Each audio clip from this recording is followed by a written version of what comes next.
I think the very first step was my husband saying, if you don't build your company now, like, I'm going to stop talking to you. If it doesn't work, you'll just get another job, right? And so I think it took away some of the fear and the anxiety of whether or not it was going to be successful. Hello, this is the Little Pursuits podcast where we have conversations with founders and anyone building something they believe in. I'm your host, Star Patel, the founder and executive coach at Little Pursuits, where we help founders and leaders turn ideas into traction, one small pursuit at a time. In today's episode, we meet with Katrina Purcell, who is an accomplished entrepreneur and the host of Managed Chaos podcast. She works with technology companies and nonprofits to help manage the chaos of rapid growth through scalable operations. When not working with companies, she mentors women who are making career pivots. Let's get into it.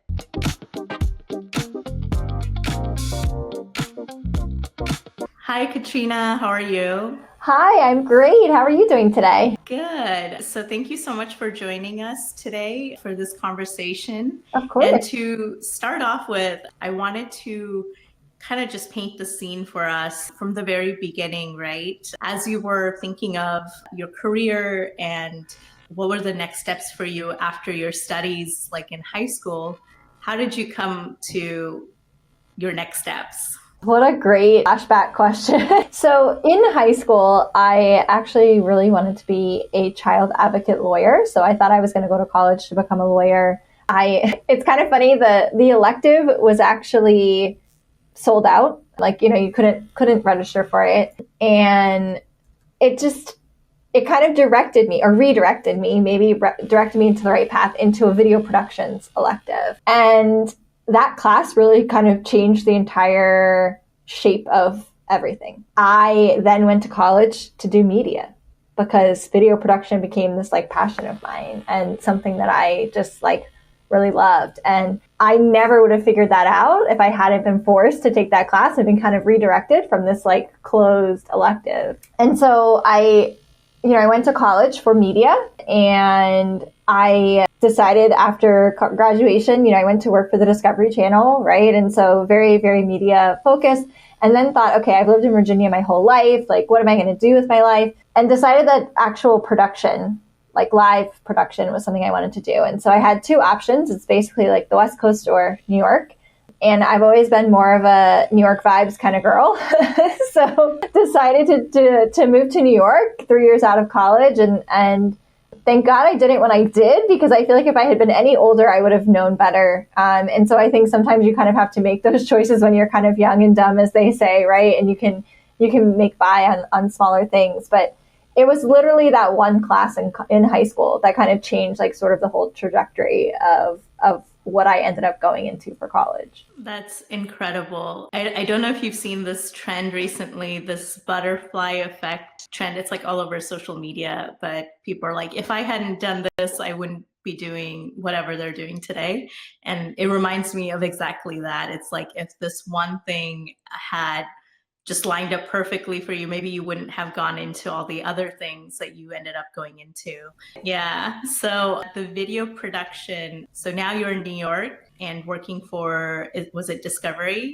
So I worked for Discovery. I came to New York. When I was working in New York, I came to work for Bloomberg, which is a news network. And then my career, I like to call it a jungle gym, because I feel like we have this false sense of ladders, that you're going to climb some sort of corporate ladder, or you're going to have this career that your parents can very easily talk about when they brag about you. And I think this day and age, it's actually not as common, right? And so I spent 12 years at Bloomberg creating the news, doing projects, doing program management, really kind of honing my skills, working with engineers, developers, and then decided, okay, wait, I have this media degree. Is anyone really taking me seriously? I didn't take business classes, probably should have.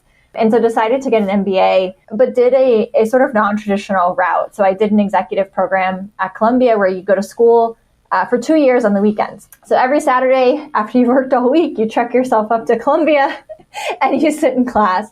And it was a truly life-changing experience. I think it brought me a network of new friends and new people and new experiences, new life that I didn't even necessarily know existed, right? Roles that people had that just were not even things that I knew about. And so after doing that, I switched from media to more pure play technology companies, and then sort of fell in love with B2B SaaS. And now I run my own company, which is not at all something that high school Katrina would have expected or even dreamed about. I mean, yeah, it's a great journey. And I think going to school on the weekends, that must have been very challenging, especially like you said, after a full work week. And you said it was life-changing. What was life-changing about it for you?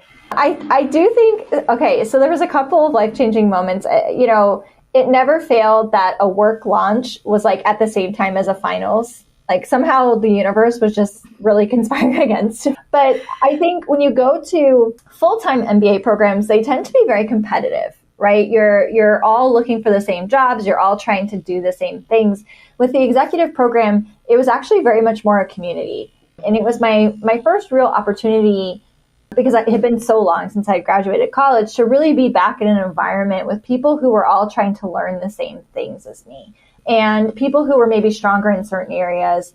And so I kind of became this super connector, right? Like creating study groups, bringing together different groups of people to learn things, right? If something was hard for me, I kind of assumed it would be hard for everybody, and would bring together different groups to study for corporate finance or accounting, which were things that I didn't have a background in and wanted to make sure that I learned.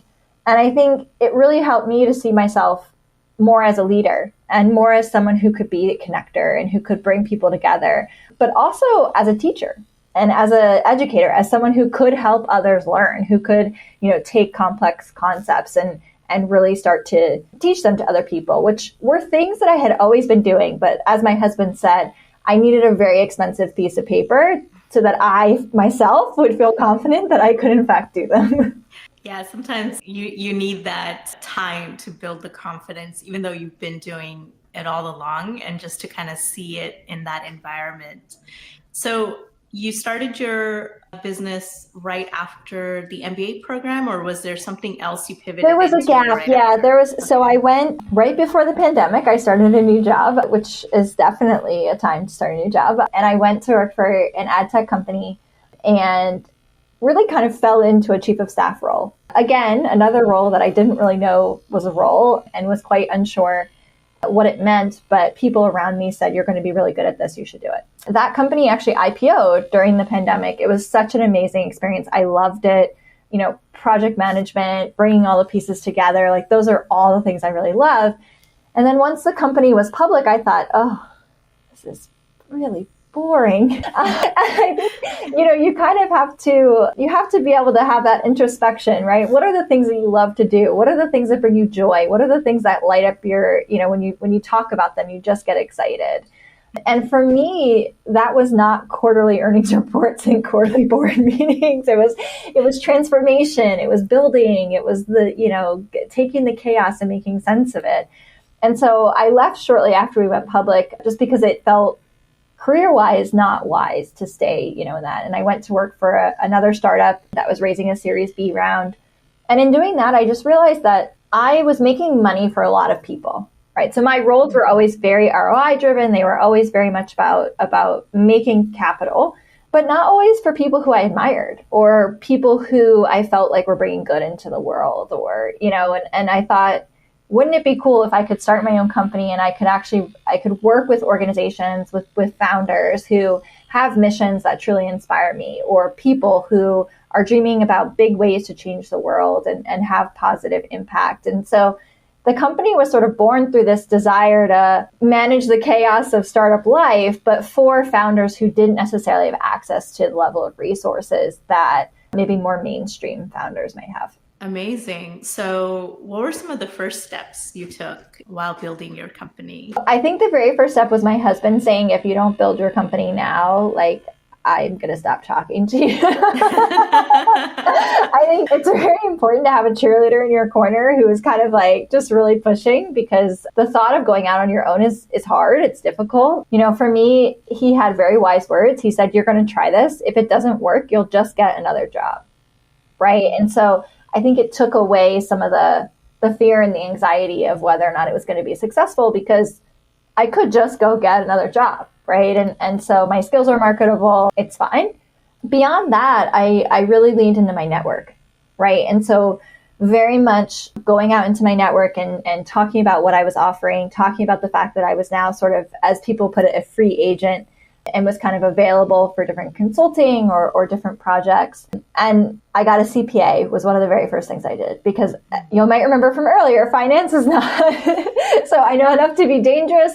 It's not my favorite topic. And so I immediately was like, let me leverage, a CPA who's going to be able to help me figure out all the things that I need to do to make sure that I'm handling taxes properly and that I'm tax advantaged. And so I brought on the right resources for the skills that I knew were not my zone of genius and not things that I wanted to learn and do. And so, in the very early days, it was very much that and sort of hitting up every networking event in New York City, just trying to get better about talking about what did I do and what was I looking for. And things kind of grow from there. Yes.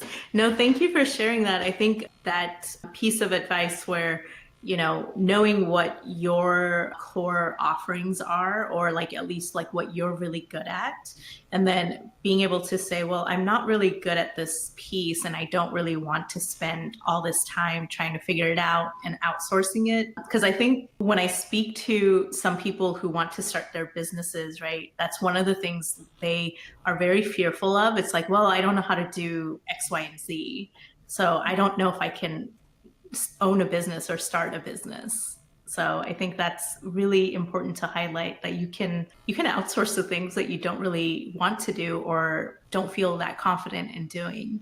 You can. I think it's also, I like to use an analogy and take it back to when you were a kid. And when you were a child and you're learning something, you don't think about the things 10 steps down. You just think about the very thing that you need to learn, right? And so I think as adults, we start to think about, and it snowballs into this, well, if I start a business, I have to do these 12 things and I need to know all this stuff. And we talk ourselves out of it. Whereas if you kind of look at it from that childlike mindset, you just need to do the one thing, which is what am I offering? What is the thing I'm putting out into the world? And that can evolve. So I'm coming up on my 2-year anniversary and I'm doing a bit of a relaunch and a bit of a shuffling, because initially customers came to me with what they wanted. And after 2 years, I'm now kind of saying, well, that's great, but here's how I'm packaging that. And this is how you can purchase it, moving forward and what that looks like. And you have to be open to that, right? Things evolve, things change. And, I think that's okay. And we sort of, as adults, we lose that. As children, we're fine with it. We sort of go with the flow more. We're okay to fall down and get back up. And as adults, we're like, okay, everything has to be perfect. So true. No, thank you for also that analogy, because focusing on what it is that you are offering and what you love to do also helps you to stay energized and not, I think, be taken down by all the other things that maybe you do have to spend some time figuring out. So thank you for that. So, okay, so you started this business now, you're leveraging your network. What was that first year like for you as you kind of maybe left, your full-time career and are focusing fully on your business? It was hard. I think when people tell you that it's a bit of a roller coaster, it definitely is. So when I first started it in the end of June, I didn't even have everything set up yet, right? The LLC was set up at the very end of June. And so my last paycheck had come in May. And then I was sort of like, okay, here we go. And it took me all the way until October to actually pull money out and have kind of payroll set up. So it was from June to October. It was like the money just going out of your bank account, which is a very unnerving feeling. And luckily I had kind of set up with my husband sort of this spreadsheet where I could kind of know what the balance needed to stay so that things could be okay, because he knew that I'm a bit financially anxious and that, he didn't want me to pull the trigger too soon. He wanted me to be okay about it. So that was sort of a big learning for me the first year, right? You get so used to that every 2 weeks paycheck. And then you're like, wait a minute, no money's coming in, money's only going out. And so that definitely was hard. I think also remembering that selling is an aspect of running your own business. It is something that you can potentially outsource, but when you are the service, it's really hard to outsource that. Right. And so those relationships, those personal connections, that is the important part. And so for me, there was a lot of rewiring. I had always thought of myself as not into sales, not someone who could sell. And I had an old boss tell me everyone is selling constantly, every day. And he really helped me kind of reframe it. And he was like, the point is that you're trying to help people. It's not that you're selling them something. You're not a used car salesman, right? You're going to them with something that they need. You're helping them solve a problem and focus on it from that perspective, which really helped. But I had to lean into networks, right? Lean into people who had kind of been there, done that, ask a million questions, which is also why I'm open when people say, oh, can I pick your brain? Sure, let me pay it forward, because someone did that for me in my first year. Yeah, no, I think that piece of it, the selling piece, is a huge like shift, right? Especially if you're used to like working in a corporate environment where you maybe don't see yourself as a salesperson, but you're right, you're constantly selling. So either you're selling your idea, exactly, where you're looking for buy-in, or you're selling maybe just like an add-on to whatever project you're delivering. So in a sense, you are always selling, but we don't think of it that way. So when you start your own business, to kind of go, okay, what is my pitch, or how do I frame this?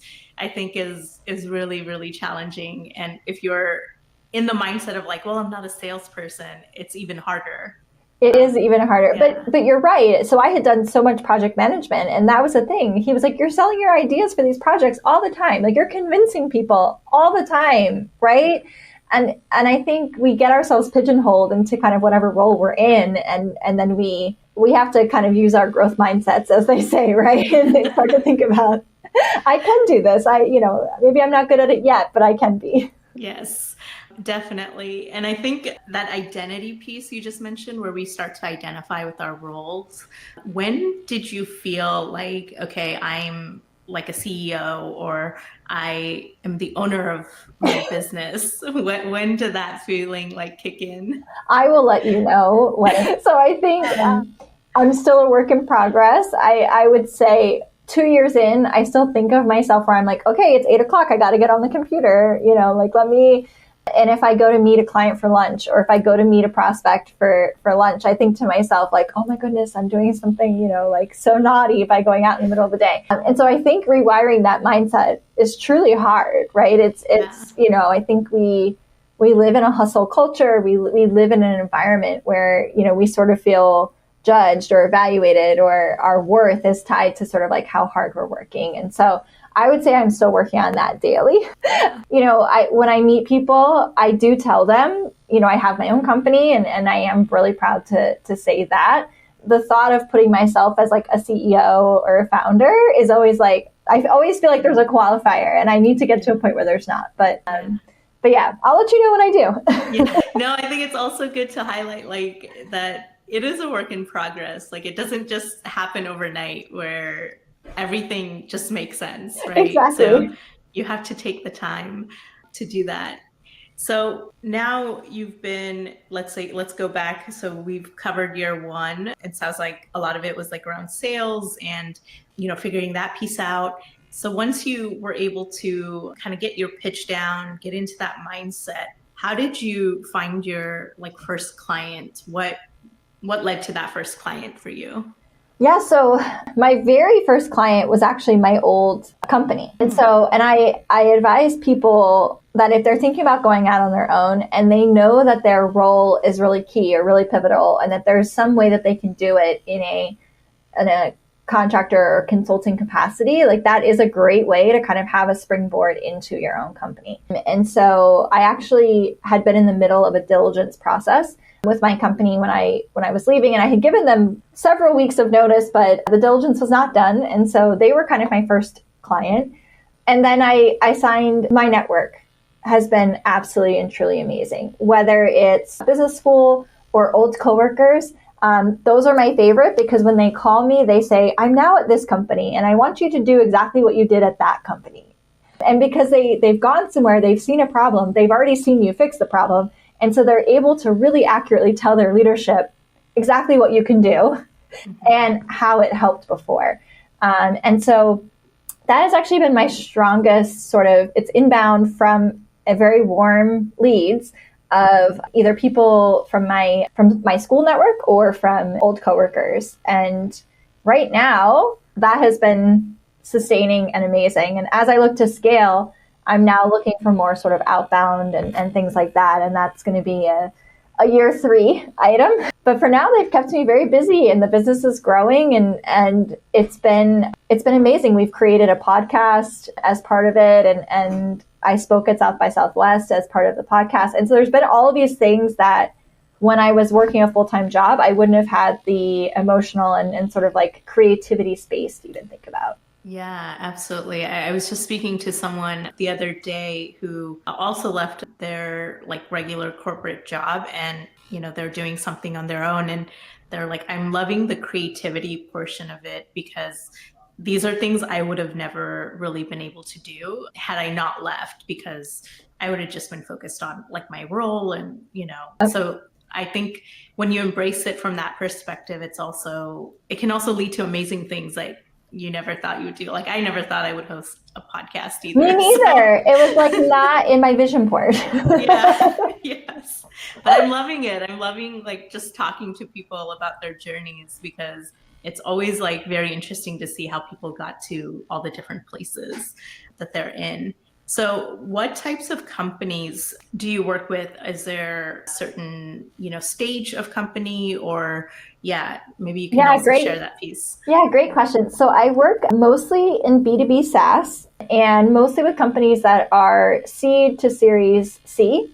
I work with some that are pre-seed if I'm really kind of passionate and they're working on an MVP and I have good connections to developers that can help build MVPs.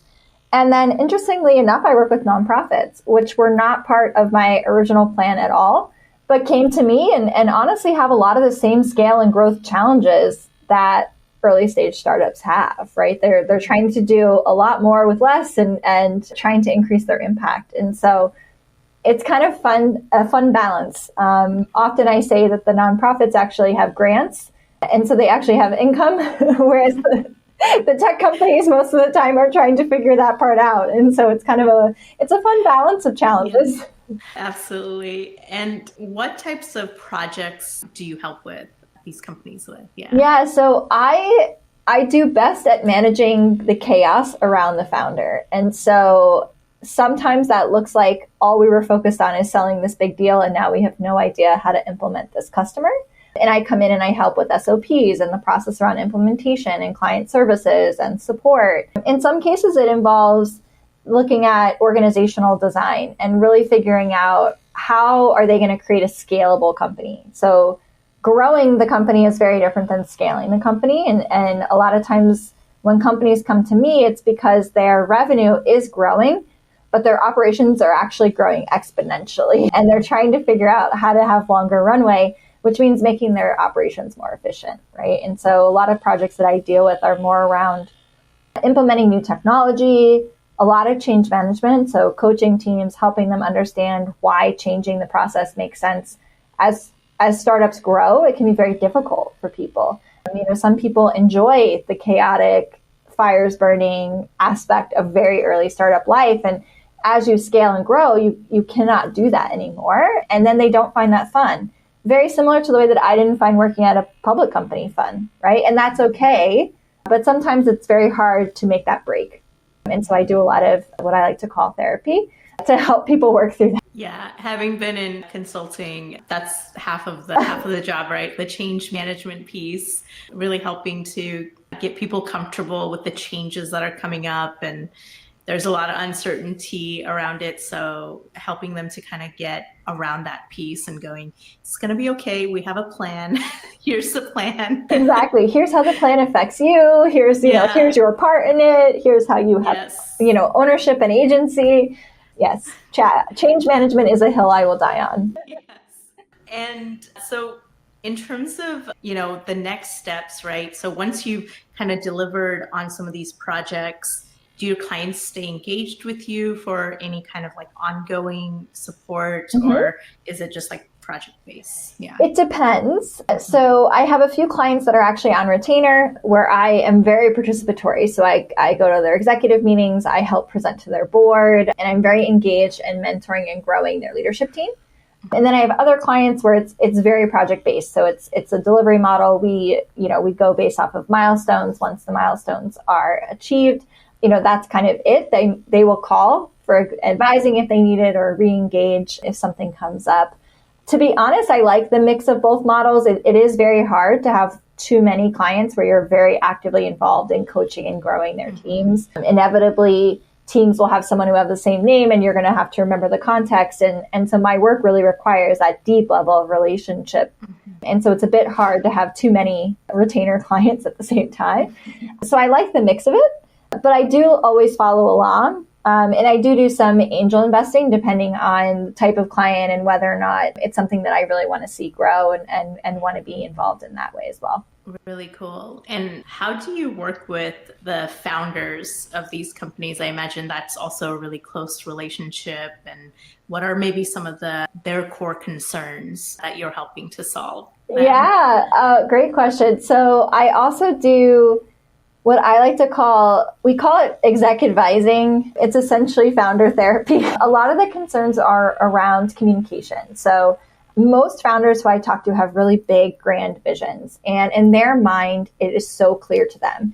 And they feel like they have said it to their team 100 times, but for some reason, the team just doesn't get it. And so sometimes that could just be a lost in translation. Sometimes that could be the difference between the grand vision and the actual execution. Sometimes it's truly just a mismatch of values.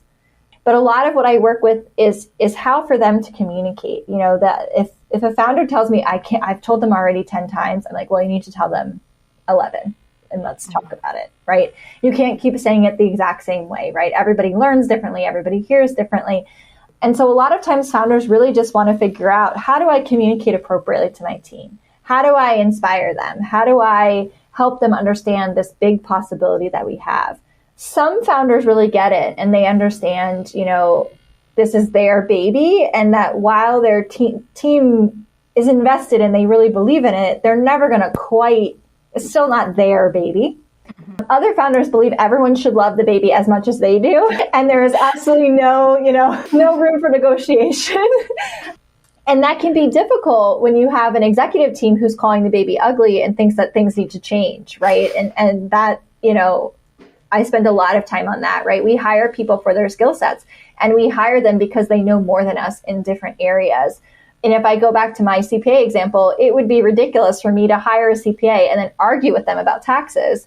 But we have founders all the time who will hire a head of marketing and then argue about the marketing tactics. And so a lot of what I work with founders is you hire this person because they have these skills and you really kind of have to trust them. And I understand it's hard to kind of like let your baby go out into the world with someone else's messaging. But as you start to scale and grow, that's really the only way to do it.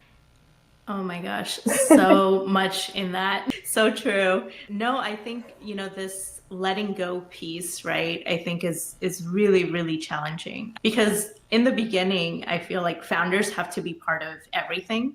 And that is the message, right? Like be in everything, like do things that don't scale, right? That's one of the messaging. Yeah. And then as you do start to scale, it's kind of like, okay, I have to like let everyone else kind of do their job. And that transition, I imagine, is really challenging, to kind of just let that go. So what is your advice to founders to help them maybe let go a little bit and let their team start taking the reins? Yeah.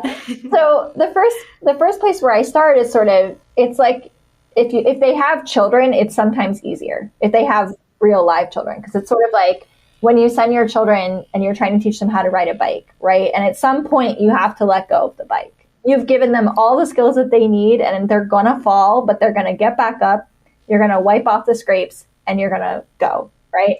And so sometimes that helps. The other thing that helps is sometimes this concept of a two-way door versus a one-way door. And so empowering your team to make decisions if it's a two-way door, meaning that you can come back from it, right? So is it really that crazy? And to be honest, no startup I'm working with is like doing life-altering surgery or any kind of, nuclear, like what you're doing, while it feels very important, is not life or death, right? And so there are certain decisions that your team could make. You could hate the decision and you could walk it back. It's not the worst thing in the world. And then understanding with your team, what are the one-way decisions, right? What are the things that you might not be able to walk back? And in that case, it needs to be run by you and you need to be heavily involved.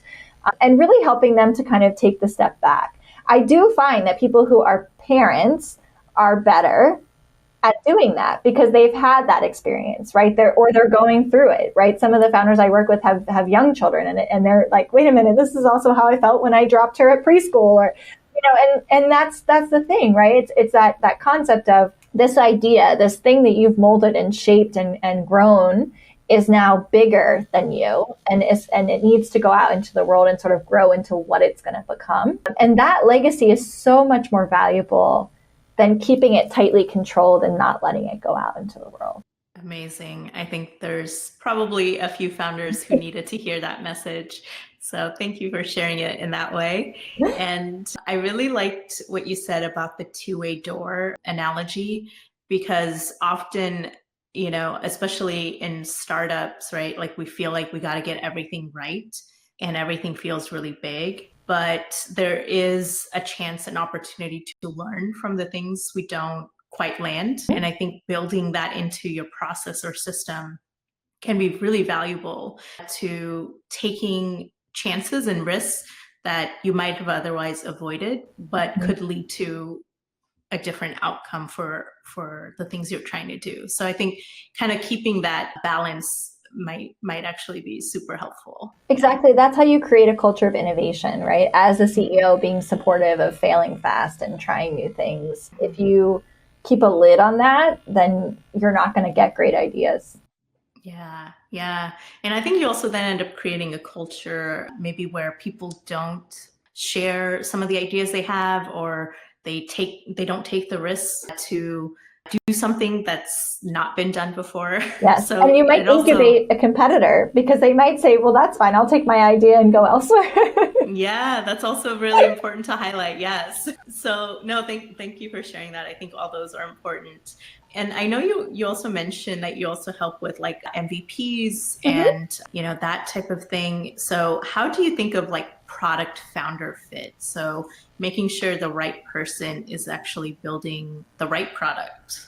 Yeah. What a great question. I love that question. So I have spent a lot of my career sitting between the business and the engineering teams and trying to translate between both sides, right? So working with product teams and then the engineering team and trying to make sure that everyone somehow starts to speak the same language. Because when you're describing the problem to an engineer, they're hearing it one way, the business is hearing it another way.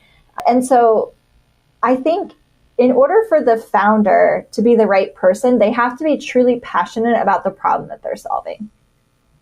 But they cannot be so passionate about the way that it's solved. And that's like a very key thing, right? They have to understand the problem. They have to be able to articulate the problem. They have to really understand the value in solving it, right? So what is the ROI of solving it?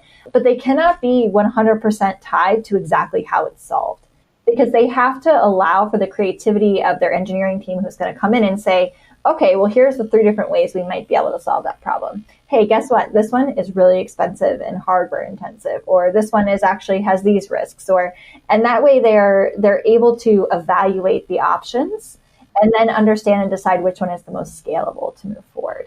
And so I really like to talk to founders who are very, very tight on the problem.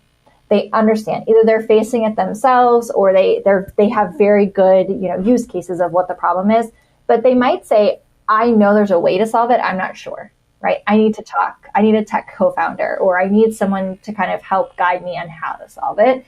And I think those are the founders who are the most open-minded to building the right products.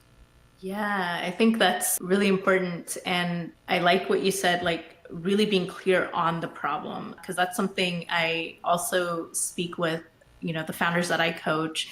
It's like, are you clear on the problem? Because you're very early stage, and sometimes you think like, oh, I have an idea to like put these things together and say, well, but what's the problem? How do you articulate it? Like, I think there is a problem, but it's like, have you validated this? Have you talked to people? Have they said this is a problem, right? Like being very tight and clear on what is the problem.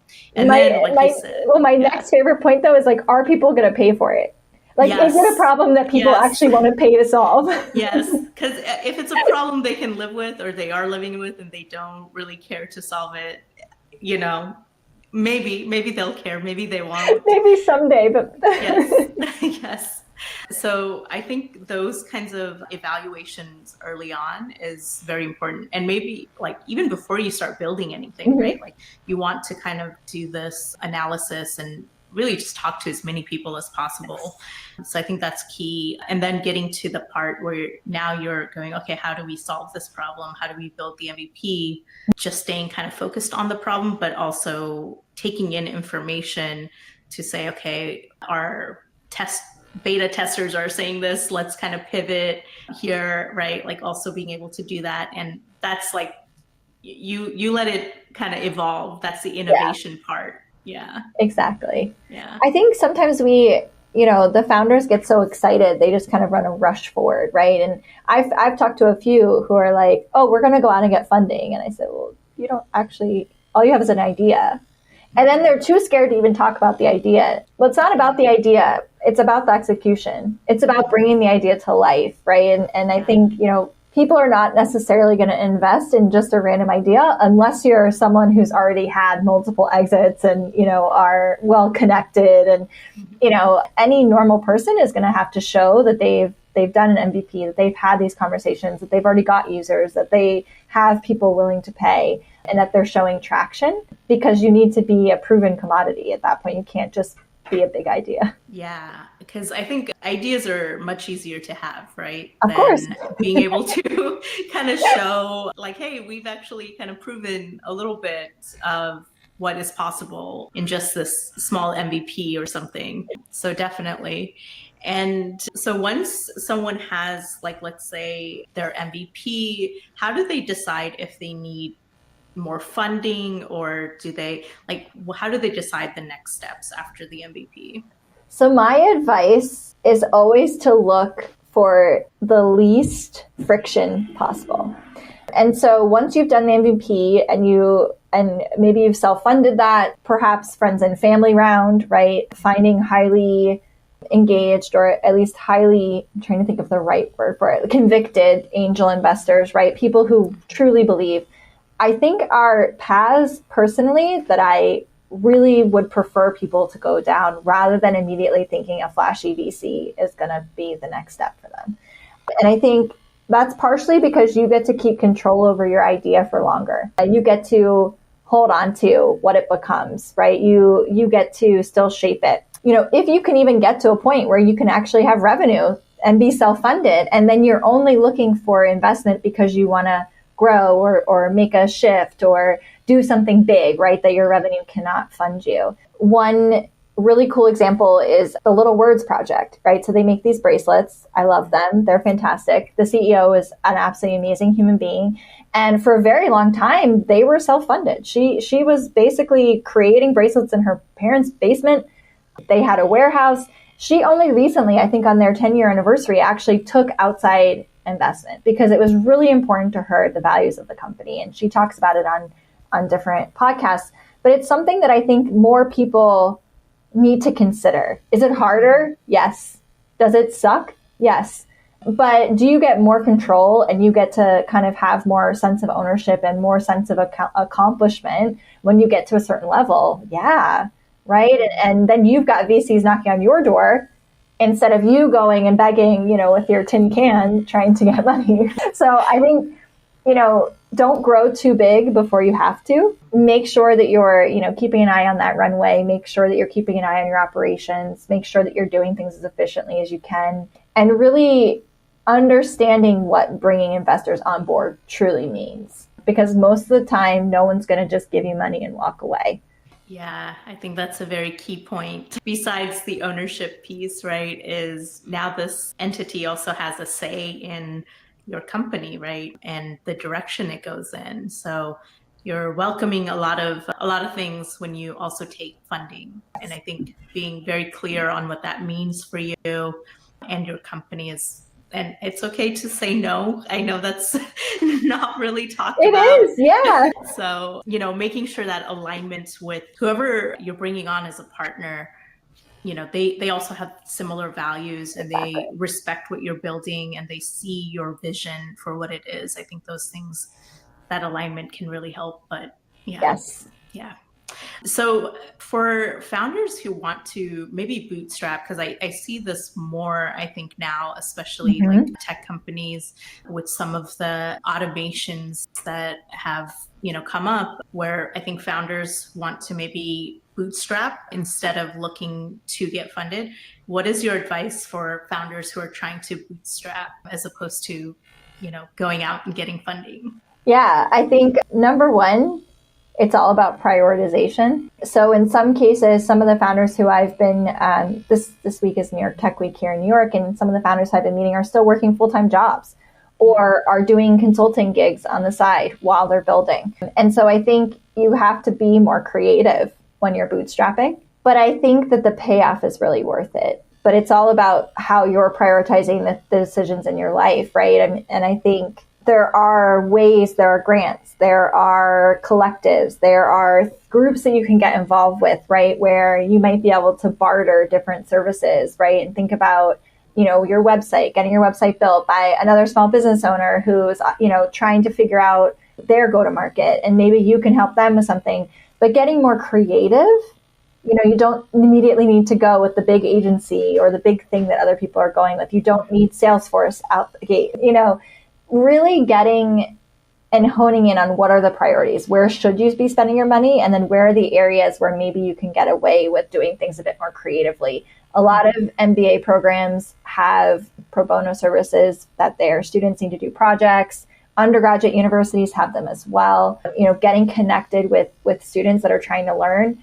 I think this is a totally separate conversation, but I think AI is making it more difficult for people right out of school to even get jobs. So getting them credit where they can learn something and they're helping you, right? And maybe you're paying them $20 an hour where you would be paying a professional hundreds of dollars or thousands of dollars. Do you have to look at the end product and maybe change it and adjust it? Yes, but it's worth it in the long run, right? And so I think being more creative about how you execute is something you can control.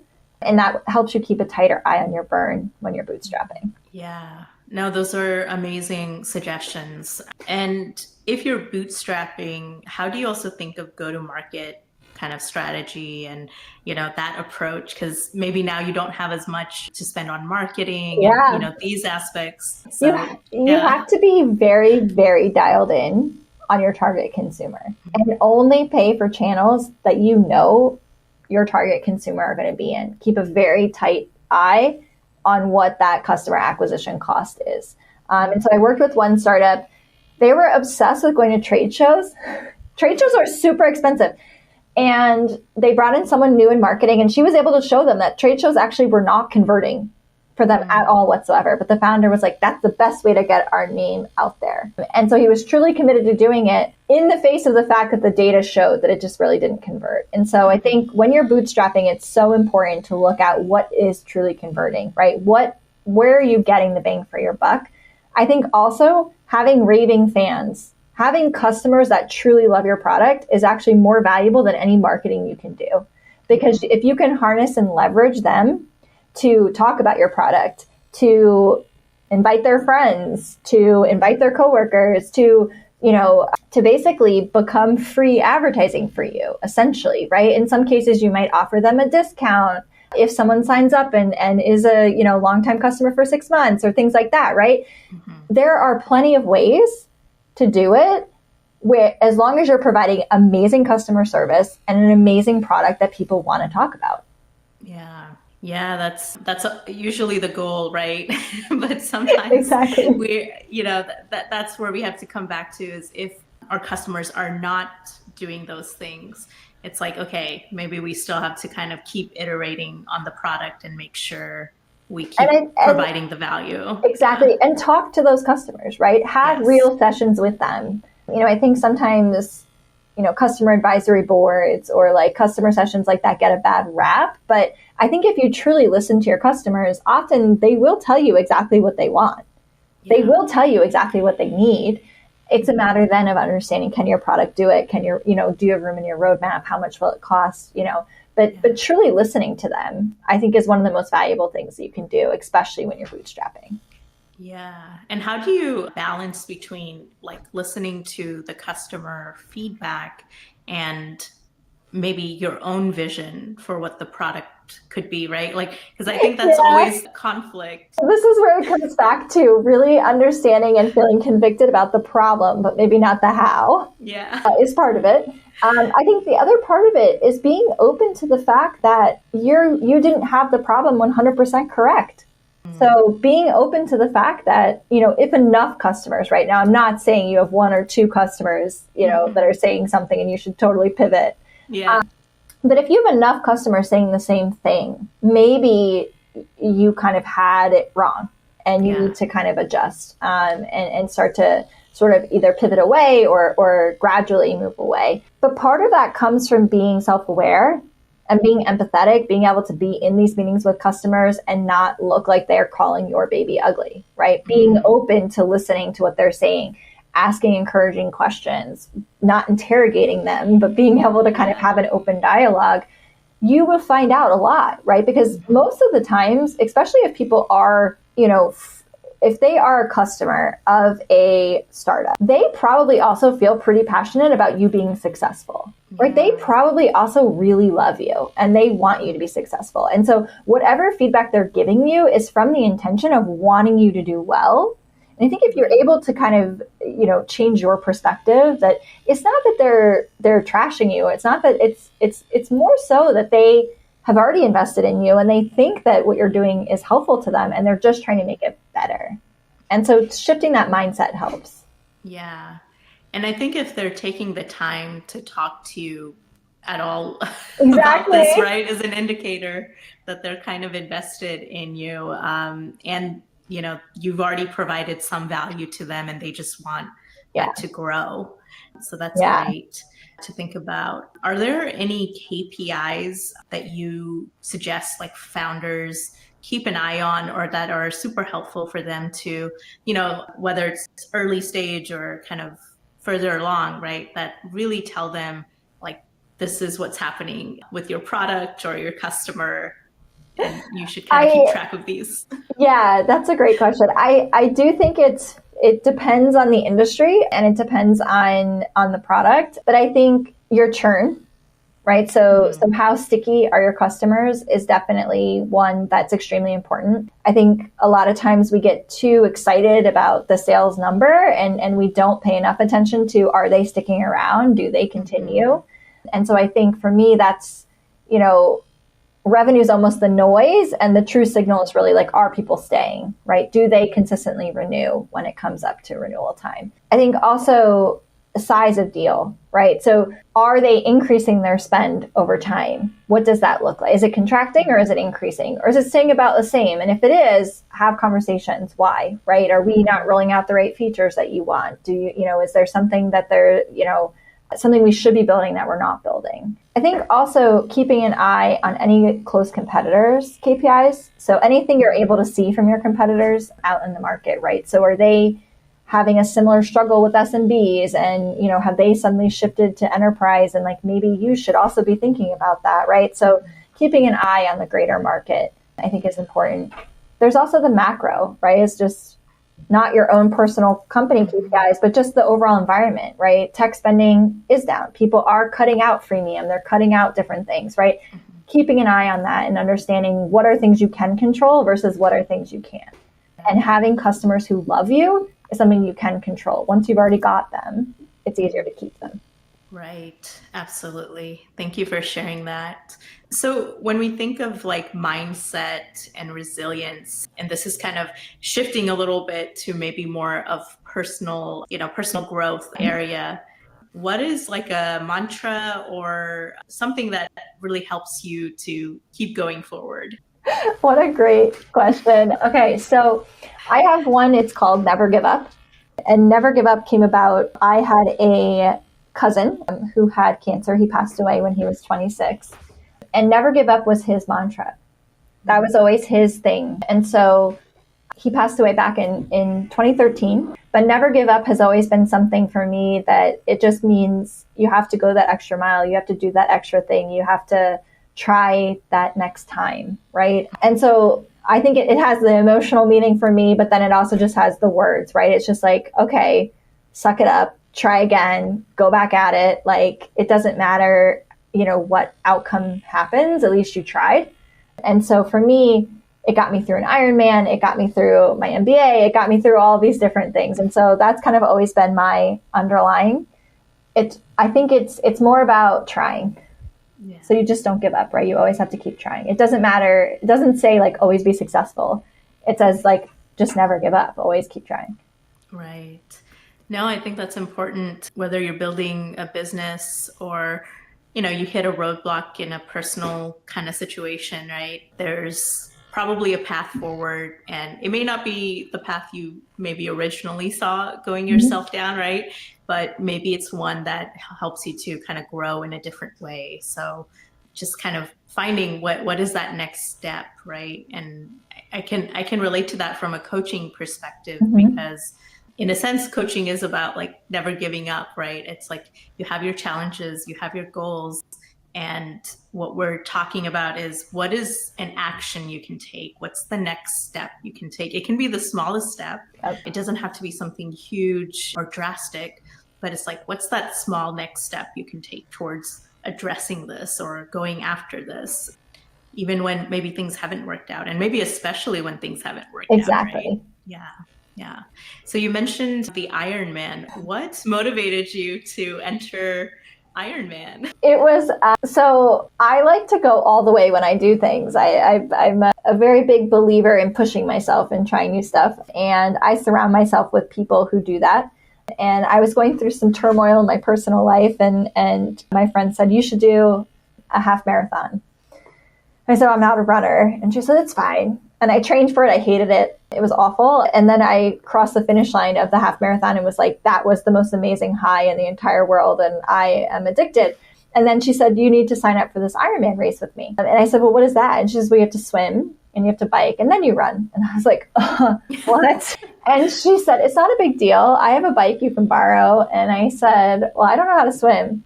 And she said, you're 32 years old. How do you not know how to swim? And I said, well, I grew up with a pool. I know how to not drown. But swimming 2 miles is very different in open water than like not drowning in a pool. Yep. And not to mention that when my dad taught me how to ride a bike, I used to jump off if I felt like the bike was going to, go into any form of peril. And she said, you can do this. And I said, okay. So it was a year of training. And again, it was sort of this idea of setting a goal, setting the incremental things I had to do, right? I had to take swim lessons as an adult in New York City. And little kids would swim right by you and you would be like drowning, flipping over, and they'd be like, stay straight. And you're like, I am straight. I'm not straight. Like, what's happening? And I had to learn to ride a bike in, New York City and the streets, right? And all the traffic and get across the GW Bridge and very harrowing moments. And really the training for the Ironman, in my opinion, is harder than the race itself.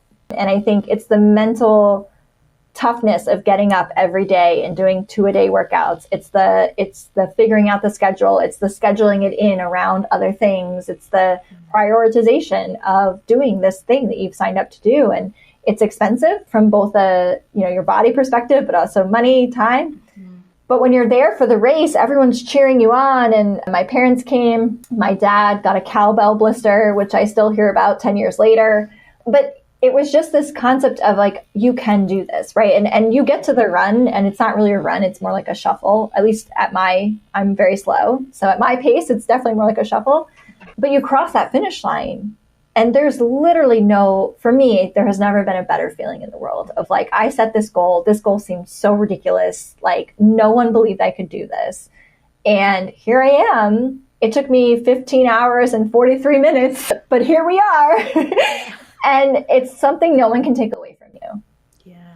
And so and then my next challenge was the MBA after that, because it was like, okay, now I've done that. There are places where I will say sitting and learning for 8 hours a day was much more difficult than going out and riding the bike and running and doing all those things, right? But it was, again, not something. I was never very athletic growing up. I played, some sports. I did some things, but I was not the athletic one of my siblings. Both my siblings were like, you're going to do what? Are you sure? But I think, doing something like this, it's like giving yourself new data, right? It's really kind of showing yourself, I can do anything. Right. And I think that's so powerful. And What did it feel like? Like you said, there's no feeling like it, but like when you crossed the finish line after all that training, after everything, 15 plus hours of the actual race, how would you describe that feeling? It was exhilarating. So it was dark. It was obviously nighttime by that point. And, my poor parents, my husband, my aunt and uncle were there, my friends were there, but they had watched so many people come across, and I think they were like, where is she? Is she coming? And you're so delirious by that point. They have a volunteer whose job it is to actually catch you so you don't fall over. But I was so pumped that I was like, okay, I was ready to go without even getting my medal. Like, I was like, oh my God, I did it. Like, this is amazing. I didn't sleep really that night. I was just so excited. It was like I was wired. And it's funny because I didn't really have any caffeine that whole day, but it was like I had so much caffeine that I couldn't even function. I was just so in awe of myself, right? And in awe of all the training it had taken, right? And that the fact that I was able to even get to the start line without an injury. And the fact that I could even finish. So my friend who had forced me to sign up had to quit the race partway through. She got hurt and she couldn't finish. And so there were some mixed emotions there, of like, they didn't tell me until the end because they wanted me to keep going. And I think it's also just mentally, I sort of felt to myself, like all that stuff I had been going through, all of the emotional turmoil I had been going through was sort of worth it because it fueled this desire to not only train, but show and prove that training was worth something and that I was capable, that I could do it. And that if I set a goal and I set a schedule and I put the time and the effort in, I could make it happen, even if I was obnoxiously slow and never got any faster. I love it so much. That's amazing. How did you deal with, because, there's some days probably you didn't feel like so many days. Going for a run or a swim. How did you overcome that? Because I think that's a question so many people have, especially like building a company or something, right? Yeah. You're not necessarily motivated every single day, right? You have your dips, you have these moments where it's just like you're exhausted, right? Maybe things are not lining up, things are not going perfectly well. You have to. So I kept a journal. Mm-hmm. I kept a journal of the whole process, right? So I could document like, I do not want to do this. Yeah. I hate this. I will never do this ever again. And then you have to have accountability partners, right? So if I had to be at the pool at 5 a.m., I was finding someone else to be at the pool at 5 a.m. So it wasn't just about showing up for me. It was also about showing up for her. Mm-hmm. And it was about making sure that, I was doing my part, putting in my end of the bargain. It's funny to look back at the journal because some of those days where you're like, I really don't want to do this, you end up having a breakthrough workout. Now, some of the days you don't. You fall off your bike and you come home skinned and you're like, I knew this day was going to suck. And it's very much the same as owning a business, right? There are networks that I'm part of other women who are doing similar things that, I can hold myself accountable by joining a group and talking to people and saying, hey, I'm going to launch my new website on June 30th. And they're like, okay, great. We're holding you accountable to that. You're going to do that. And I think it's very much the same. Like you just kind of get out of bed and you just start doing, I think, as you said before, like the little things, right? And the little things start to add up. And so some days we don't want to show up and we just kind of push ourselves through and the best things happen. Yeah. On the counter side, some days you're like, you know what? It just really isn't it today. Yeah. And that's okay too. They just can't string together too many of those days. Yeah. Yes. I think that balance for sure, of like, when do you give in to that? Like, okay, I'm really not feeling it, as opposed to pushing through it and saying, you know what, I don't feel like it, but I'm here. I'm doing it. I'm keeping the promise I made to myself. I think that is actually really hard to figure out what that is. But if you could kind of say, okay, you know what, I didn't go yesterday, but today I'm not missing it because, yesterday was a fluke. I gave myself a day off. I have to show up today. Yeah. I think it's the important thing for me is making sure that I don't string multiple bad days together. Yeah. Right. And so trying to, maintain some level of consistency. I think also always having some kind of rest day built in that you have to look forward to, where you can be like, okay, this is the day where I know if I can just get to that day, yes, I can do nothing. Or I can get guacamole and chips and sit on my couch and watch TV. You got to have those things to look forward to and schedule them. so that you can kind of convince yourself, okay, well, today I'm going to get up because I know on Saturday I get to do what I want. Yeah, absolutely. And I think this also goes for founders, right? You have to kind of balance it, because sometimes we think like we just have to grind and just like do these crazy hours of work and working on the weekends and evenings and everything. But I think if there's zero downtime, it actually hurts you in the long run. So you kind of have to build some of that in and have some sort of routine that really helps you to keep going. Yes. Because it's a marathon, right? It's not a sprint when you're building something. Yes, exactly. So, what practices do you leverage to kind of help maintain or manage stress, when you're just kind of feeling burnt out, or you're working with founders who are feeling this way? What are some things that have helped you and helped them maybe? Yeah, so I do try to actively not let myself get to the level of burnout. I try to make sure that I'm staying in tune enough to take the breaks and schedule the rest when I need to. I do very active EMDR. You can do it yourself. I know a lot of people don't know that you can do that, but there are videos on YouTube that you can use. And I do that every morning just to kind of reset myself and make sure that I'm ready to deal with the stress of the day, because sometimes I never know what's coming. The other thing for me is I try to schedule around. So I'm a very empathetic person. And so when I talk to founders and they're having troubles, I really feel it for them. And so I try to schedule breaks between those calls so that I can go for a walk outside with my dog, or just take a break from the screen and a break from sort of everyone's emotions to kind of process my own, because it can be sometimes hard to be dealing with, people all the time who either are like very stressed and not hitting their numbers, or who are, trying to figure out what to do with their team. And if I really feel it for them, which I think makes me better at my role, but also means that I need to make sure I'm managing my energy levels and keeping myself going. I also do I don't meditate, but I do guided meditations. I've never been able to figure out how to actually sit still silently for a long time, which is probably a symptom of a much larger problem. But I do like to listen to guided meditations while I'm out on a walk. We live in Brooklyn, right by Prospect Park, and I just love to be in nature. I love to be in the trees, which feels like a very weird anti-New York thing to say, but it just grounds me and it makes me feel kind of, calm, relaxed, right? Ready to kind of face the next thing. All that being said, I have bad days just like everybody else where I'm like, this ain't it. Yeah, yes, of course. No, I actually had never heard that you could do EMDR like on your own. I always thought that was like part of a therapy kind of setting. So I'm going to look into that. That's very interesting. I highly recommend it. I worked with a mindset coach and she turned me onto it. And there's one on YouTube that I like because it also plays music that goes bounce back and forth in your ear. Because again, sitting silently is very difficult for me, apparently. So I think there are so many resources out there. And I think part of it is about finding the ones that work well for you. And be willing to try something and then say, that didn't work. Let me try something different. Yeah. And I guess we can then shift to a question for like founders who are starting off. What resources do you recommend that they kind of leverage and look into?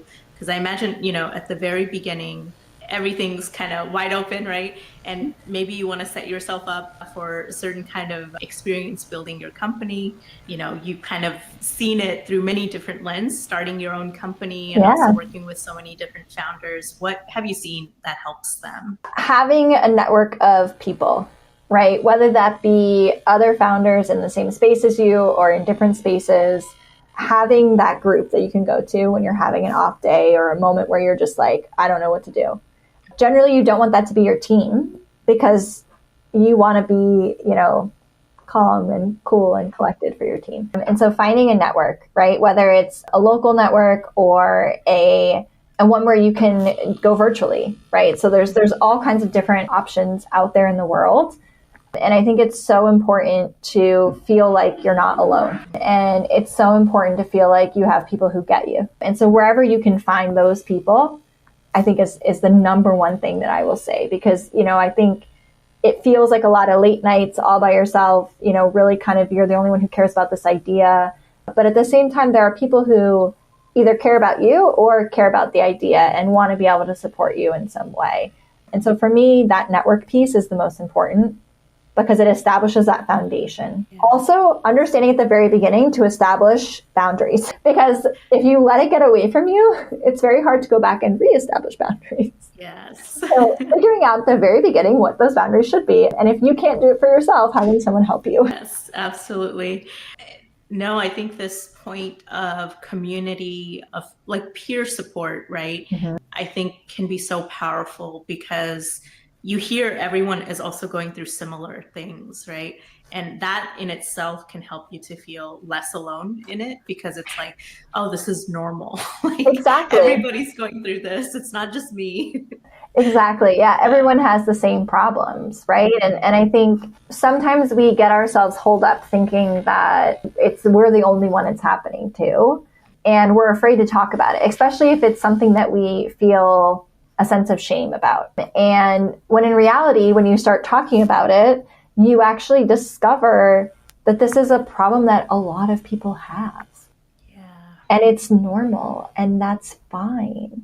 Yes. And I think, if you're not willing to put it out there and you're not willing to talk about it, you would actually never find that out. And sometimes that makes me sad, because I feel like we're missing out on the support, and we're missing out on the ability also to help other people who might be having the same problem we are, because we're too afraid to talk about it. Yeah, absolutely. And I think this feeling of just being alone in something, it's so debilitating, right? And it also kind of stifles your creativity and, the paths that you could take to, tackle whatever challenge you have. So just kind of opening up in a setting that feels safe and comfortable for you can be super powerful. Exactly. So definitely. And I hear that a lot with founders, where they kind of just feel alone in whatever they're doing, or they don't take the time to just kind of think, like, how is it going, right? Reflect in a way that helps them to be strategic going forward. So,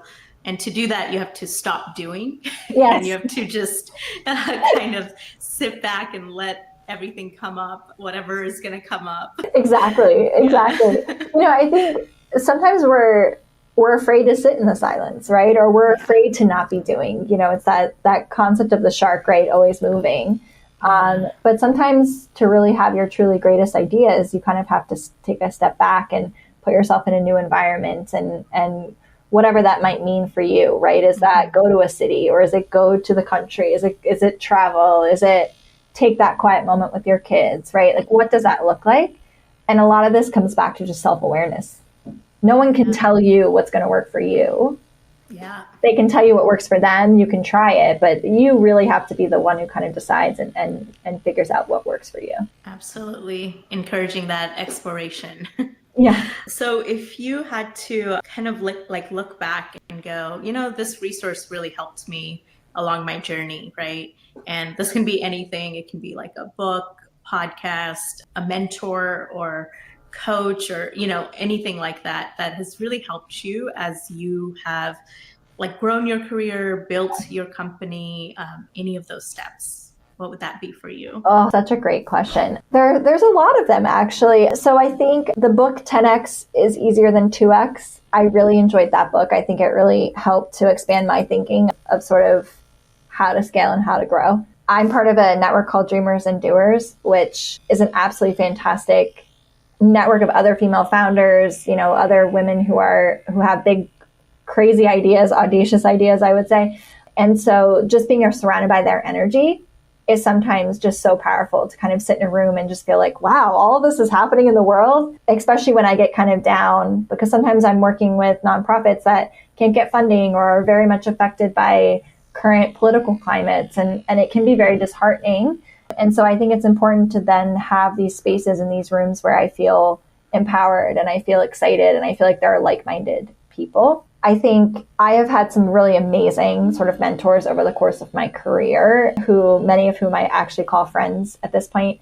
And then on the flip side, some mentees who I also will now call friends, but who are able to help shape my perspective of how does the younger generation think about this, and how are things shifting and changing? And they kind of keep me on my toes in terms of, making sure that as I approach problems and as I think about things, that I'm thinking about them, not just from my way of thinking, right? And I think sometimes we always we always think to ourselves like, oh, our mentors are these people above us, but in reality, they can come from anywhere. And I think having that diverse network helps you to stay kind of up to date and kind of with it a little bit. I will never get my 11-year-old niece's references of different terminology they're inventing now, although they act like we didn't invent stuff when we were younger. So it's kind of funny.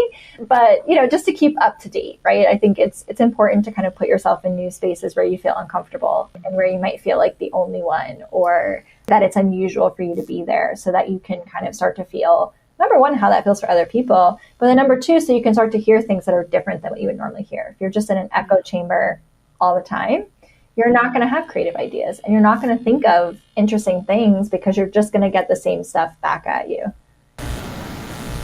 No, those are amazing suggestions.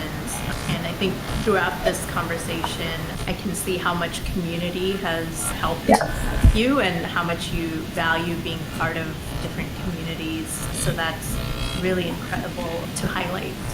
Is there anything that you would like to talk about that perhaps we did not get to cover in the rest of the conversation? I feel like we have covered so many topics. I'm hopeful that, that it's been useful. I think it's still somewhat unnerving to think that you have things that are valuable for people to hear, but understanding that, different experiences and hearing how other people have gone through things sometimes is very helpful. That being said, I feel like we've covered the gamut. I don't even know what else I would cover at this point.